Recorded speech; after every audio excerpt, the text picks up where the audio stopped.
우리 사회는 어느 때인지는 몰라도 힐링이라는 말이 넘쳐나는 세상이 되었습니다.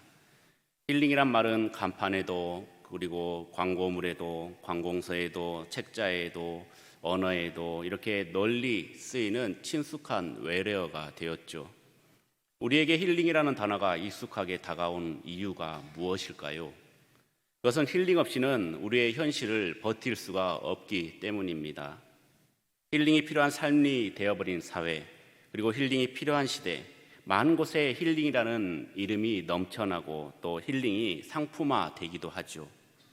힐링을 위한 여행, 또 힐링을 위한 도서, 힐링을 위한 식품, 힐링을 위한 오락, 그리고 힐링을 위한 모임, 행사, 치료, 이런 여러 가지를 통해서 우리는 잠시 회생될 수는 있지만 다음날 또다시 소진되어 버리는 다람쥐 쳇바퀴와 같은 상황이 계속해서 반복되고 있습니다.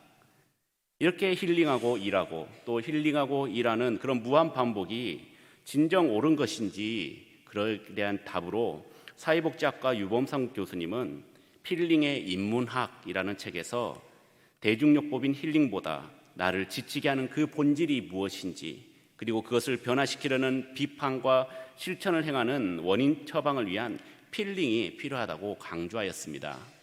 문제의 본질, 즉 내면을 바라봐야 한다는 것이죠. 나의 고통과 힘듦의 본질을 외면한 채 다른 것으로 늘 채우려고 하고 또 지우려고 해봤자 결국 똑같다라는 것입니다. 그 문제의 본질을 찾아서 고쳐야 하는 것이죠. 우리의 신앙도 마찬가지입니다. 여러분들의 신앙의 상태는 어떻습니까? 아마 8, 90%는 내 신앙이 늘 부족합니다 라고 고백할 것입니다. 자신 있게 나는 하나님을 잘 알고 있다, 나보다 더 잘하는 사람 있으면 나와봐라고 하시는 분들은 과연 몇 분이나 계실까요? 자신을 낮추는 것은 미덕이고 겸손이지만 신앙에 있어서는 담대하고 당당하게 나는 하나님을 잘 믿고 있다, 나는 하나님을 그 누구보다 사랑한다 라고 선포해야 하는 것입니다. 우리 안에 성령님이 계시고 또 그 성령님의 일하심으로 충만하면 우리는 주님 앞에서 담대해질 수 있습니다. 당당해질 수가 있는 것입니다. 하나님의 능력, 성령의 능력으로 담대하게 주님 앞에 그리고 세상 앞에 나아갈 수 있는 것이죠. 오늘 본문의 말씀은 초대교회의 능력을 아주 잘 보여주는 귀한 하나님의 말씀입니다. 나면서 못 걷게 된 이는 미문 앞에서 매일 구걸을 합니다. 남들 도움을 받지 않고서는 그 자리까지 나올 수도 없을 정도로 중증 환자였죠. 동정심을 기대하며 살아가는 불쌍한 인생의 소유자였습니다. 가족도 없고 친구도 없고 건강도 없고 물질도 아무것도 없었습니다. 세상을 살아갈 근원이 없는데 더욱 비참한 것은 하나님의 성전에 들어갈 수 없었던 것이죠. 성전법에는 장애인은 출입할 수 없다고 규정되어 있기 때문이었습니다. 들어가고 싶어도 못 들어가고 몸도 불편하고 스스로 저주받았다고 생각하고 삶의 의미를 상실한 채 살고 있는 사람이었던 것이죠. 이 남에서부터 못 걷게 된 자는 하나님을 만나질 못했습니다. 물론 문에 앉아서 구걸할 때마다 예수 그리스도에 대한 이야기는 들어봤을 것입니다. 하지만 당장의 삶의 문제로 인해서 예수님에 대해서 집중할 수는 없었던 것이죠. 그의 마음엔 소외와 절망만이 가득했던 것입니다. 우리의 인생도 한번 스스로 돌이켜 보시길 바랍니다. 우리의 환경과 여건을 아주 가치없게 만들어 놓고 비참함에 빠져서 진리를 외면하고 있지는 않습니까? 날마다 예배를 드리고 말씀을 묵상하고 찬양을 드려도 전지전능하신 하나님을 바라보지 못하고 눈앞에 있는 이익에만 눈이 어두워서 마음을 빼앗기고 있지는 않습니까? 눈앞에 보이는 그 실체만 믿고 어쩌다가 잘되면 내 탓이고 안 되면 하나님 탓으로 돌리는 어리석은 자들이 되지는 않았습니까? 우리의 삶이 화려한 삶을 살더라도 마음속에는 늘 불안과 초조와 긴장감이 역력하죠. 내 것을 빼앗길까 봐, 또는 옆에 사람과 내 생각이 달라서 자꾸 눈치를 보고 신경질적으로 반응하고 있습니다. 세상에서 우리가 얻을 것은 아무것도 없는데 자꾸 세상에서만 의지하려고 하고 세상에서 무엇을 먹을까, 무엇을 구할까, 얻을까 계속 염려하고 또 계속 세상적으로 고개를 돌리고 있다는 것이죠. 우리는 참된 진리를 만나야 하는데 걷지 못한 오늘의 주인공처럼 당장 먹고 살 그 한 끼니를 걱정하고 있는 현실인 것입니다. 우리는 우리의 삶을 근본적으로 바꿀 무언가가 필요합니다.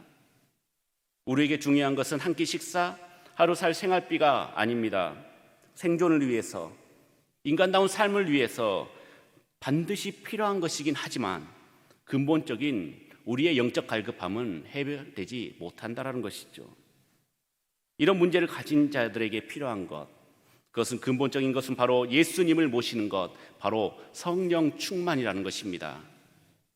여러분들, 성령 충만하면 사람에게는 하나님의 능력이 나타납니다. 당시 초대교회와 사도들은 성령 충만한 상태였죠. 마가다락방에서 일어났던 그 성령 강림 사건을 통해서 각 사람들이 성령의 뜨거운 불길을 체험했고 더욱 열심히 하나님의 복음을 전하는 전도자들이 되었습니다. 지금 남에서 걷지 못한 자는 성전 미문에서 구걸하고 있습니다. 그 성전에는 많은 이들이 오고 가고 있습니다. 특히 미문으로 들어가는 것은 유대인들에게는 정말 꼭 필요한 관문이었습니다. 왜냐하면 그들은 외식하는 자였기 때문이죠. 화려한 문에 들어가면서 그곳에 구걸하고 있는 자들에게 동전 한 입 던져주는 그 아름다운 모습을 다른 사람들에게 보여주고 싶었기 때문이었습니다. 경건한 유대인들은 하루 3번, 오전 9시, 정오, 오후 3시 기도하러 올라갔습니다. 이것은 율법에 정한 것도 아니고 권장사항이었습니다. 하루 3번 기도하라 훈련했던 것이죠. 근데 그것이 전부인 양 표면적으로 보여주는 모습을 했던 것이죠. 당시 예수님께서는 십자가에 못 박히시고 부활하시고 승천하셨습니다. 그러니 십자가의 속량은 이미 이루어졌습니다. 성전에서의 동물 희생제사나 여러 율법 의식들, 이것은 이제 무의미해졌습니다. 베드로와 요한, 그럼에도 불구하고 성전에 기도하러 올라갔던 것이죠. 유대인들의 그 법을 따라서 아니었습니다. 전통을 지키려는 것 아닙니다. 기도하러 올라온 유대인들에게 진짜 복음을 전해주기 위해서 그들도 함께 기도하러 올라갔던 것이죠. 그 가던 중 한 사람, 나면서 걷지 못한 자를 발견했고 그 사람을 불쌍히 여기는 것, 그리고 그것을 고쳐주기를 원했던 것, 이 모든 것이 바로 성령 충만함이 있었기 때문에 가능한 것이었습니다. 여러분들, 성령은 무엇입니까? 성령은 바로 예수님의 영이고 예수님의 마음입니다. 예수님의 영이 우리 마음속에 들어오면 예수님 중심의 사람이 되고 세상 사람들과 다르게 됩니다. 성령님께서 우리의 보는 눈과 마음을 바꿔주시기 때문이죠. 오전에도 말씀드렸다시피 하나님은 외모로 판단하지 않습니다. 여기서 만약에 외모로 판단했다면 우리는 다 지옥 갈 사람들이죠. 아닌 분들도 계십니까? 나는 천국 갈 수 있어. 이것 자체가 교만인 것입니다. 하지만 우리 마음속에 예수님께서 계시니 우리를 구원하기 위해 불쌍히 여기시고 또 직접적으로 움직이고 계신다라는 것입니다. 김춘수 시인이 쓴 꽃이라는 시가 있습니다. 그가 그의 이름을 불러주기 전에는 그는 다만 하나의 몸짓에 지나지 않았다. 내가 그의 이름을 불러주었을 때 그는 나에게로 와서 꽃이 되었다. 우리의 인생은 누가 불러주기 전에는 하나의 몸짓에 지나지 않았습니다. 그냥 땅바닥에 아무렇게나 피어있는 잡초 같은 인생이었죠. 그러나 예수님께서 우리의 이름을 불러줬을 때, 안드레야라고 불러줬을 때 그 잡초 같은 우리가 예수님 앞에서 꽃이 되었다라는 것입니다. 말씀이 육신이 되어 우리 가운데 임하니 하나님의 영광이 되었습니다. 이 못 걷는 자는 예수 그리스도의 이름으로 일어나 걷게 되었습니다. 신체적으로는 하체를 쓸 수 없는 자, 영적으로는 죽은 자, 죄에 대해서는 종노릇한 자, 죄의 승에 물들어 있었고 죄로 인한 저주에 갇힌 자가 죽었던 하체가 살아나고 태초에 하나님께서 천지를 창조하시고 인간을 창조하셨을 때의 모습으로, 완전한 모습으로 회복시켜 주셨다라는 것이죠. 그리고 제일 중요한 것, 예수 그리스도를 알게 되었다라는 것입니다. 성전으로 들어가 하나님을 만났다라는 것입니다. 걷기도 하고 뛰기도 하며 하나님을 찬양했던 것이죠. 걷게 된 것에 대한 기쁨, 죽은 영혼이 살아나는 것에 대한 감사 찬양이었습니다. 부활의 능력으로 영과 육이 살아나게 된 것이죠. 우리가 인생을 살다 보면 누구에게나 반드시 삶의 전환기가 찾아옵니다. 이 전환기는 대개 고난과 시련을 수반하죠. 이때 고난과 시련을 잘 극복하면 새로운 삶을 출발할 수가 있으나 그렇지 못하면 그대로 절망적인 삶을 살아야 합니다. 걷지 못할 인생이 될 뻔한 자기 삶을 개척한 한 사람이 있습니다. 바로 절벽산책이라는 책을 쓴 저자 돈 스나이더라는 사람입니다. 그는 미국의 한 지방 대학 교수였는데 1992년 제2명에 탈락하면서 갑작스럽게 실직하게 되었습니다. 교수직에 대한 그 미련을 버리지 못해서 2년간 100개가 넘는 대학에 교수 지원서를 냈지만 번번이 다 퇴짜를 맞았습니다.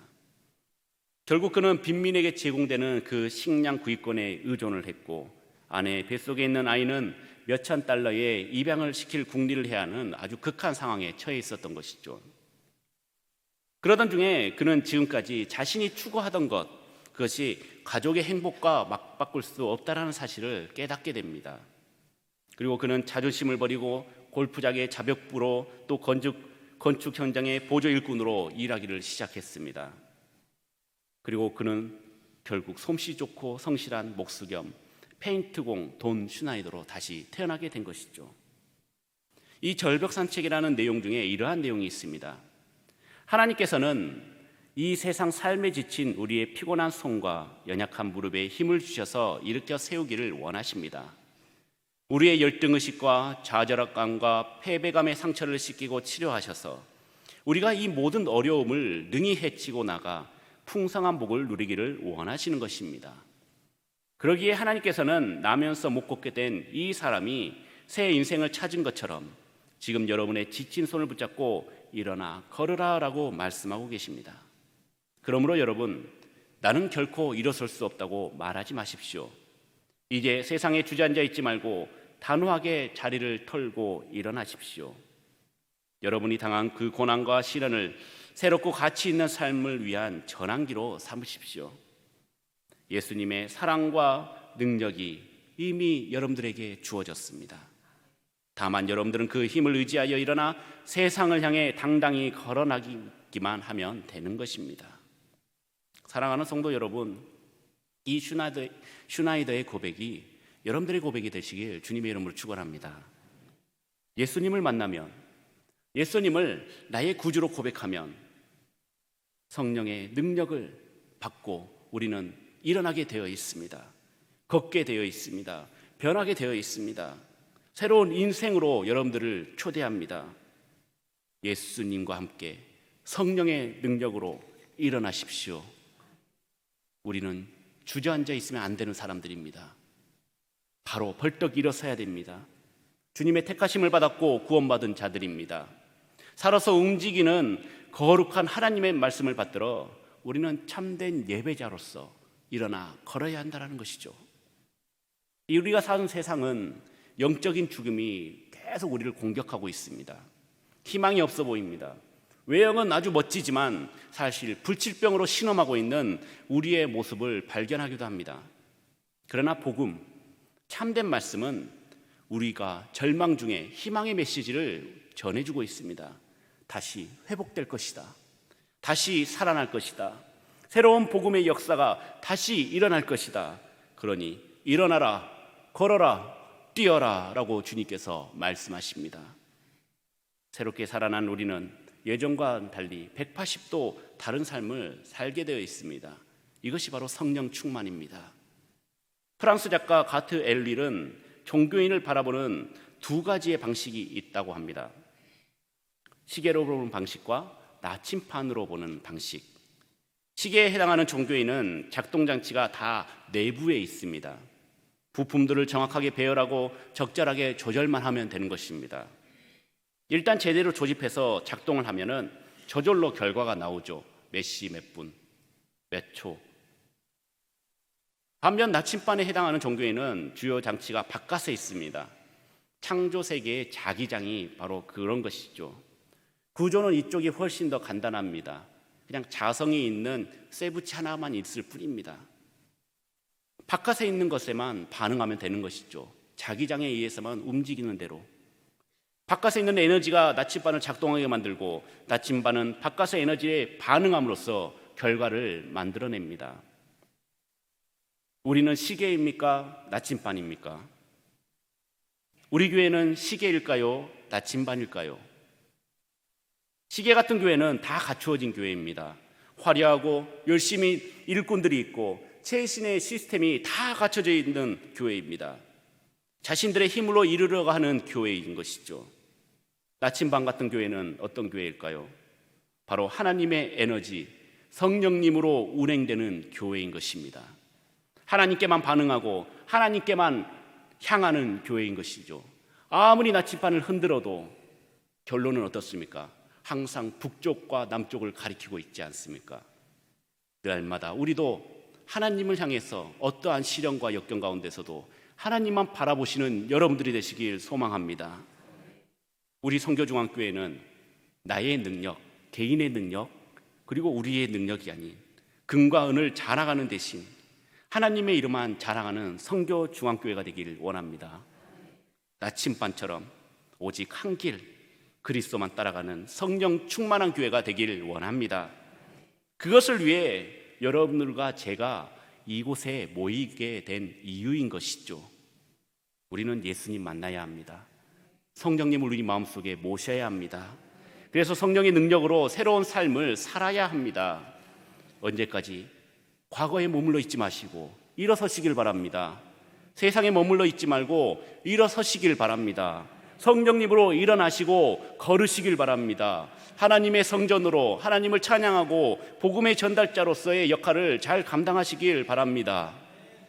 앞서 말씀드렸듯이 이 시대는 힐링을 원합니다. 교회에 나오고 예수님을 믿지만 예수님의 제자가 되는 것은 거부하는 시대입니다. 왜냐하면 자기도 또 스트레스를 받고 힘들기 때문이죠. 예배는 나오지만 봉사는 싫어합니다. 그냥 조용히 왔다가 조용히 가는 그런 종교인의 모습을 자기들은 원하는 것이죠.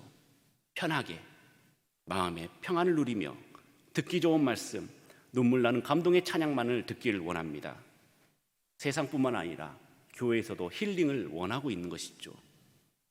그러나 우리는 힐링이 아니라 필링, 나를 지으신 이가 하나님이시니 나의 문제도 하나님께 맡기면 그 깊은 구석, 그 문제의 본질을 찾아서 치료하여 주시고 일으켜 세워주시고 회복해 주실 줄 믿습니다. 그 믿음이 여러분들 가운데 임하길 주님의 이름으로 축원합니다.